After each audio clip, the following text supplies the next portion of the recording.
Good morning students. हम पढ़ रहे हैं पार्ट 2 स्वच्छता और बीमारियां।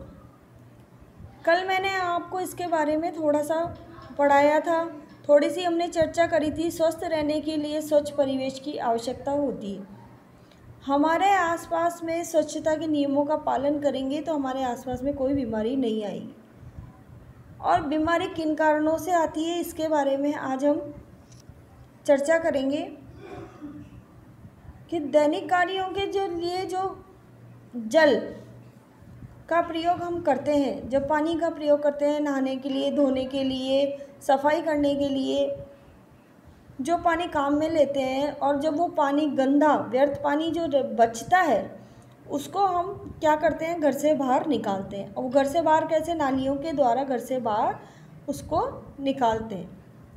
अगर नालियाँ ढंग से बनी हुई नहीं होती तो हमें उसके लिए क्या करना चाहिए, एक शोषित गड्ढा तैयार करना चाहिए। घर के मकान के बाहर एक गड्ढा बनाना चाहिए जिससे वो पानी उसके अंदर भर जाए। अब शोषित गड्ढा को तैयार करने की विधि क्या है?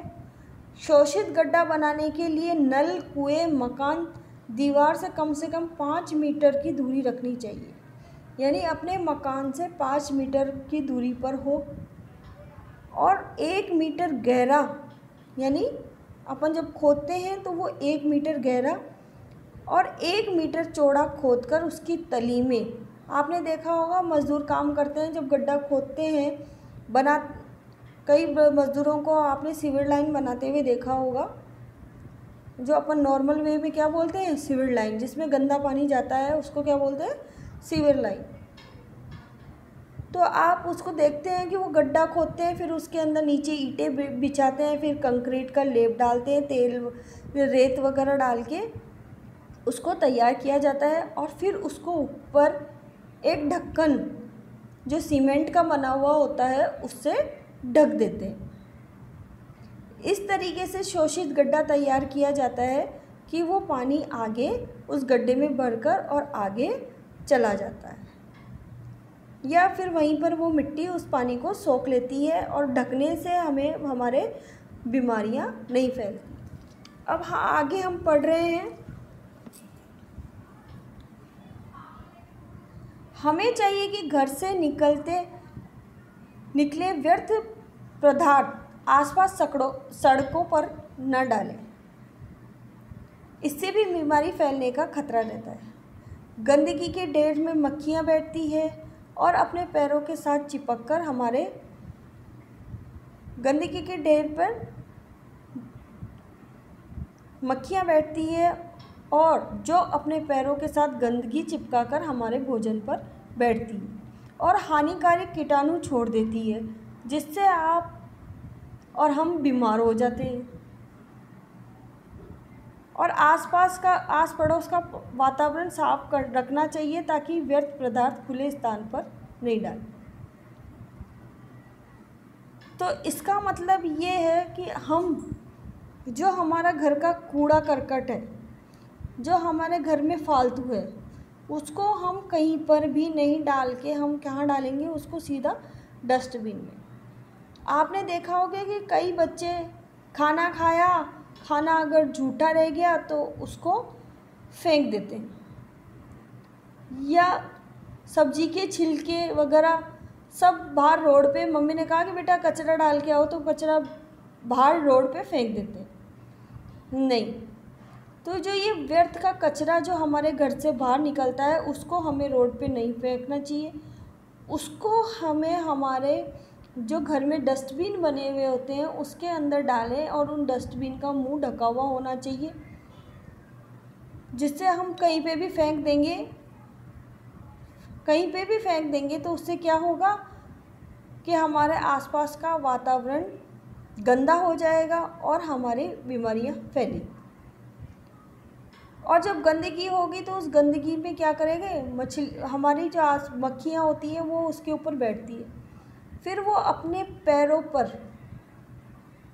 वो कीचड़ भरे पैर बैठ के, और फिर वो हमारे घर के अंदर आती है, उसके वही कीचड़ के पैर, गंदगी के पैर हमारे भोजन पे बैठ जाती है वो, तो जो उसके पैरों के साथ लगकर जो हमें नहीं दिखने वाले जीवाणु हैं वो हमारे भोजन में आ जाते हैं और भोजन के द्वारा हमारे शरीर के अंदर चले जाते हैं। तो इस प्रकार से हमें जो व्यर्थ पदार्थ है, कचरा है, वो हमें कूड़ेदान में डालना चाहिए, बाहर नहीं फेंकने चाहिए।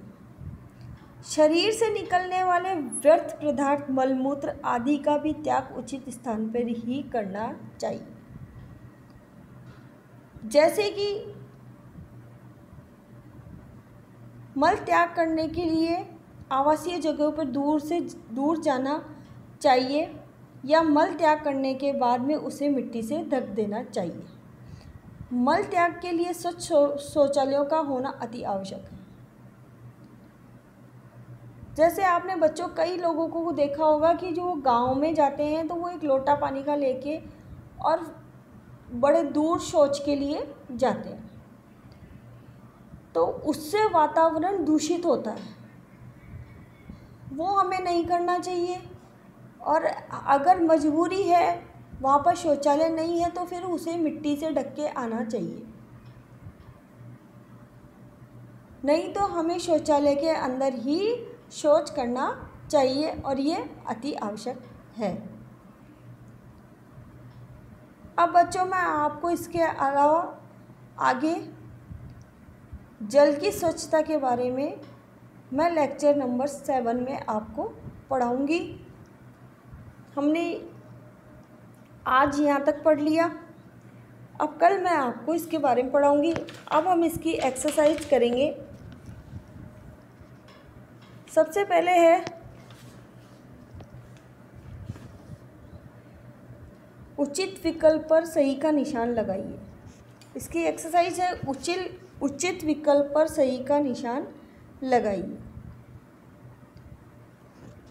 बीमारियों को रोकने के लिए हमें क्या उपाय करने चाहिए? सफाई। तो आप इसको सफाई पे निशान लगाएंगे।